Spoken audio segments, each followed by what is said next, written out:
Quels sont les signes des défunts qui peuvent t'envoyer ou pour te faire sentir leur présence, que ce soit un décès récent ou que ce soit un petit peu plus ancien, tu as sûrement rencontré cette situation.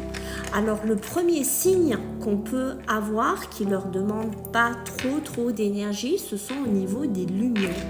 Est-ce que ça t'est déjà arrivé d'avoir une lumière qui clignote, une lumière qui saute d'un coup, vraiment tu as l'impression que l'ampoule va griller, mais en fait c'est pas du tout ça. C'est un défunt qui essaye de te montrer sa présence. Alors ce sont souvent des signes qui arrivent au niveau des ampoules, lumière, qu'importe. Quand le défunt est parti il n'y a pas très longtemps, souvent on rencontre ça. Tu vas avoir aussi au niveau de tout ce qui est la radio, tout ce qui est au niveau de la télé, des fois tu peux avoir comme des bugs, des images qui se figent. Tu peux avoir aussi des fréquences de radio qui d'un coup changent. D'un coup, c'est comme si on te parasitait, c'est comme si il y a quelque chose qui essaye de passer, mais tu comprends pas tout. Ça, c'est pareil, c'est un signe d'un de tes défunts qui est proche de toi, qui te fait sûrement un petit clin d'œil de là-haut ou qui est là aussi pour te remonter le moral, pour te faire voir que tu n'es pas seul dans cette période de deuil, de difficulté. Les autres présences qu'on va avoir, c'est aussi sentir comme si quelqu'un te touchait, comme si quelqu'un te mettait la main sur son épaule, comme si quelqu'un te caressait. Ça aussi, ça peut être une personne. Alors souvent, c'est vrai qu'on a les parents qu'on sent comme ça peut être aussi une caresse sur la joue, quelque chose de froid qu'on sent, on a du mal à expliquer.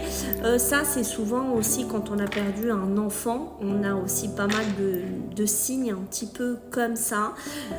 Et nous allons avoir aussi les signes de froid, quand d'un coup il fait très froid ou qu'on a des frissons, ou ça peut être carrément l'inverse, ça peut être aussi un côté très chaud, d'un coup qu'on n'explique pas, il y a ce côté-là. Et un dernier signe aussi qui est vraiment révélateur, ce sont au niveau des odeurs. Alors on peut avoir perdu quelqu'un, alors c'est souvent, ça arrive quand même assez, on va dire dans la synchronicité, au niveau que l'enterrement ou que la période de deuil a commencé.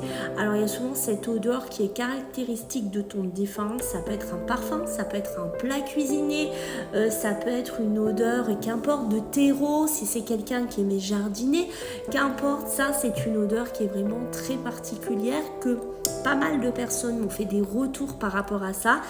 Donc dis-moi si ça t'est arrivé, si c'est quelque chose que tu as vécu, si c'est quelque chose que tu vis actuellement. Et si tu souhaites un contact défunt, sache que les consultations privées sont ouvertes depuis pas longtemps. Tu peux m'envoyer un mail ou tu peux aller carrément m'envoyer aussi un message sur mon Instagram qui est le même nom que TikTok. Et c'est avec plaisir que je te ferai cette consultation. Prends bien soin de toi.